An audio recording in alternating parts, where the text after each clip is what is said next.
ஜெய் ஸ்ரீ மாத்ரே நமக. ஜெய் குருதத் ஜெய் குரு பரசராம். நமஸ்காரம்.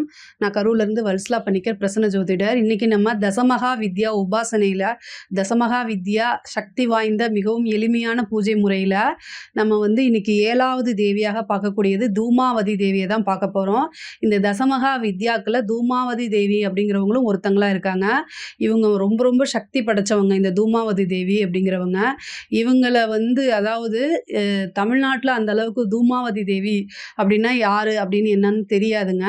ஆனால் நார்த்து சைடில் வட இந்தியாக்களில் நீங்கள் போயிட்டு யாராவது உங்களை அடிக்க வராங்க அப்படின்னா நான் தூமாவதியோடைய உபாசகி அப்படின்னு சொன்னால் உடனே என்ன செய்வாங்க, பொருளை போட்டு ஓடி போயிடுவாங்க, இல்லைன்னா காலில் விழுந்து கும்பிட்டுட்டு போயிடுவாங்க. அந்த அளவுக்கு பயப்படுவாங்க. தூமாவதி உபாசனை அப்படின்னாலே ரொம்ப ரொம்ப பயம். நீங்கள் ஒரு தூமாவதி உபாசகர்னு நார்த்தில் போய் சொல்லி பாருங்கள், உங்களை கண்டு அப்படியே அஞ்சி நடுங்குவாங்க. அந்தளவுக்கு இவங்க ரொம்ப பவர்ஃபுல்லானவங்க. இவங்க இருக்கக்கூடிய இடமே மயானம் தான் வச்சுக்கோங்களேன்.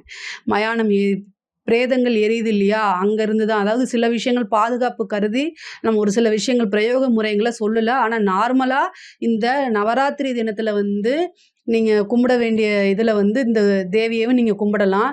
இவங்களை நீங்கள் வழிபாடு பண்ணி அதை சித்தியாக்கிக்கிட்டீங்க அப்படின்னா அதனால உங்களுக்கு என்ன கிடைக்கும் அப்படின்னா, எதிரிகளுடைய ஸ்தம்பனம். ஒருத்தங்க நம்ம எப்போவுமே என்ன பண்ணுவோம்னா கடினமாக உழைப்போம். நம்மளுடைய டேலண்ட்டு நமக்கு ஒரு கஷ்டப்பட்டு ஒரு விஷயத்தை உருவாக்கி மேலே கொண்டு வருவோம். ஆனால் அதை அழிக்கிறதுக்குனே நமக்கு சில எதிரிகள் இருப்பாங்க இல்லையா, அந்த எதிரிகள் எல்லாமே அழிகிறது தான் தூமாவதி, அழிக்கிறது தான் இந்த தூமாவதியுடைய வேலை. நம்மளோட எதிரிகளை என்னென்னா ஸ்தம்பனம் பண்ணுறது. அவங்கள சுத்தமாக அழிச்சிருவாங்கன்னு வச்சுக்கோங்களேன்.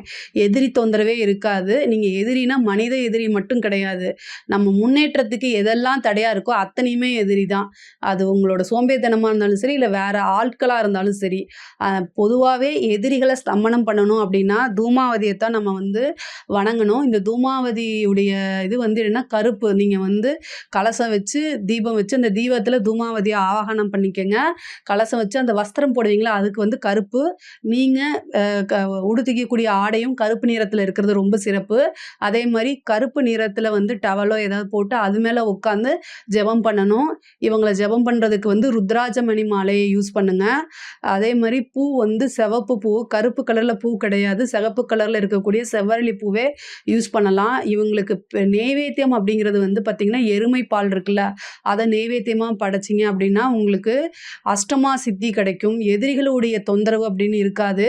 பொதுவாக உங்களுக்கு எதிரி உங்களோட வாழ்க்கையில் பிரச்சனைகள் கொடுக்குற மாதிரி இருக்குது அப்படின்னா நீங்கள் அவரை மனசால நினச்சிட்டு தூமாவதி கிட்ட பிரார்த்தனை பண்ணாலே அவங்க விலகி போயிடுவாங்க. சில பிரயோகங்கள்லாம் இருக்குது. தூமாவதியை வச்சு மயானம் இருக்கு இல்லையா, மயானத்தில் அவங்களுடைய மந்திரத்தை சொல்லி பண்ணக்கூடிய விஷயங்கள்லாம் இருக்குது. இதை பற்றி வேணால் நான் தனி வீடியோவாக போடுறேன். நீங்கள் என்னை ஆல்ரெடி ஃபாலோ பண்ணிகிட்டு இருக்கவங்க யாராவது இருக்கீங்க அப்படின்னா ஆல்ரெடி நான் பண்ண விஷயங்கள் உங்களுக்கு தெரியும். தூமாவதி உபாசனை நம்ம பண்ணியிருக்கோம். அது 2-3 வருஷத்துக்கு முன்னாடி அந்த வீடியோவில் நான் போட்டிருக்கேன். ஸோ அதனால் நீங்கள் தூமாவதி உபாசனை ஒவ்வொரு மனிதருமே கண்டிப்பாக தூமாவதியை உபாசனை பண்ணணும். ஏன்னா நம்மளோட வாழ்க்கையில் நம்ம கஷ்டப்பட்டு உழைச்சி முன்னேறும் போது அதை தடுக்கிறதுக்குன்னு சில பேர் வருவாங்க. அப்போ நீங்கள் தூமாவதி உபாசனை பண்ணிங்கன்னா அவங்களால ட்ரை பண்ணால் கூட அது முடியாது. ஏன்னா உங்களை சுற்றி ஒரு பாதுகாப்பு வளையத்தை தூமாவதி உருவாக்கி வச்சிருவாங்க. அந்தளவுக்கு இவங்களுக்கு பவர்ஃபுல் இருக்குது. முக்கியமாக அரசியலில் இருக்கிறவங்க தூமாவதி உபாசனை எடுத்தே ஆகணும். ஏன்னா அரசியலில் கூட இருக்கவங்க தான் எதிரியாக இருப்பாங்க. ஆப்போசிட் பார்ட்டி கூட தெரியாது. ஆனால் கூட இருக்கவங்களே அரசியல் பண்ணி என்ன செய்வாங்க, ஒழிச்சிட்டு உங்களோட போஸ்டிங்க்கு வேறு யாராவது வரணும்னு நினைப்பாங்க. அந்த மாதிரி இருக்கிறவங்களாம் தூமாவதி உபாசனை பண்ணுறது அல்லது தூமாவதி வழிபாடு பண்ணுறது ரொம்ப நல்ல பலன்களை கொடுக்கும். அஷ்டமா சித்தி அப்படிங்கிறது கைகூடும். எதிரிகள் உங்களுக்கு கீழே அடங்கி போயிடுவாங்க. ஃபஸ்ட்டு தூமாவதியை நல்லா உபாசனை பண்ணிங்கன்னா எதிரியே இருக்க மாட்டாங்க. உங்களுக்கு ஏதாவது தீங்கு இழைக்கணும்னு நினச்சாலே அவங்களுக்கு ஏதாவது ஒரு பிரச்சனையாகி உங்களை பற்றி நினைக்காம அவங்களுடைய பிரச்சனைகள்லேயே போயிட்டே இருப்பாங்க. அந்த மாதிரி ஒரு பவர்ஃபுல்லான உபாசனை தான் தூமாவதி உபாசனை. இந்த நவராத்திரியில் இவங்களை வழிபாடு பண்ணுங்க. ரொம்ப ரொம்ப சக்தி உங்களுக்கு கிடைக்கும். இதில் மந்திரத்தை நான் தூமாவதியோடைய மந்திரத்தை கொடுக்குறேன். இதை 108 டைமோ 1008 டைமோ நீங்கள் சொல்லுங்கள், சித்தி பண்ணிக்கோங்க. இது ரொம்ப ரொம்ப நல்லது.